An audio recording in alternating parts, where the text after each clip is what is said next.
ভেনেজুয়েলার president Nicolas Maduro ও তার স্ত্রী সিলিয়া ফ্লোরেসকে লক্ষ্য করে যুক্তরাষ্ট্র এক দুঃসাহসিক ও গোপন সামরিক অভিযান চালিয়েছে, এমন দাবি করেছেন প্রেসিডেন্ট ডোনাল্ড ট্রাম্প। যুক্তরাষ্ট্রের স্থানীয় সময় শনিবার ভোর ৪টা ২১ নিজের মালিকানাধীন সামাজিক যোগাযোগ মাধ্যম ট্রুথ সোশ্যালে এক পোস্টে তিনি অভিযানের কথা প্রকাশ করেন।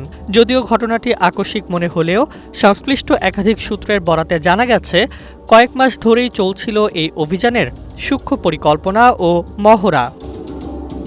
নতুন এবং ফিরে আসা গ্রাহকদের জন্য নগদে চলছে ক্যাশব্যাক সহ প্রতিদিন হাজারো উপহার জেতার সুযোগ। হবে আশা আর ফেরা, সারপ্রাইজ সেরা।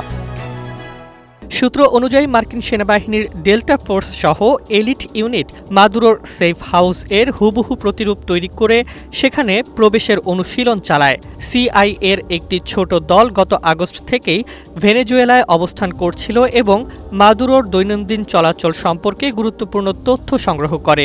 এমনকি মাদুরোর ঘনিষ্ঠ একজন তথ্যদাতা তার সঠিক অবস্থান জানাতে প্রস্তুত ছিলেন বলেও দাবি করা হয়। অভিযানের অনুমোদন দেওয়া হয় ৪ দিন আগে।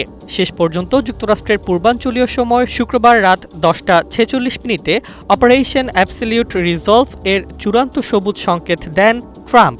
ক্যারিবীয় অঞ্চলে মোতায়েন করা হয় একটি বিমানবাহী রণতরী, ১১টি যুদ্ধবাহী F-35 ও F-22 জেট সহ ১৫০টির বেশি বিমান এবং প্রায় ১৫,০০০ সেনা।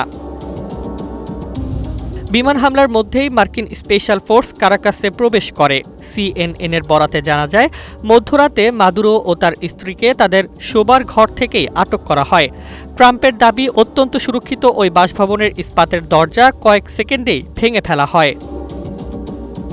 অভিযান শেষ হওয়ার ৭ ঘণ্টা পর ট্রাম্প চোখ বাঁধা ও হাত করা পরা মাদুরোর একটি ছবি প্রকাশ করেন। পরে জানা যায়, মাদুরোকে বহনকারী উড়োজাহাজ নিউ ইয়র্কের কাছে স্টুয়ার্ট এয়ার ন্যাশনাল গার্ড ঘাঁটিতে অবতরণ করেছে। সেখান থেকে তাকে এফবিআই ও ডিইএ এর হেফাজতে ম্যানহাটনে নেওয়া হয়। মার্কিন সংবাদ মাধ্যমগুলোর তথ্য অনুযায়ী মাদক ও অস্ত্র চোরাচালানের অভিযোগে মাদুরোকে ফেডারেল আদালতে হাজির করার প্রস্তুতি চলছে।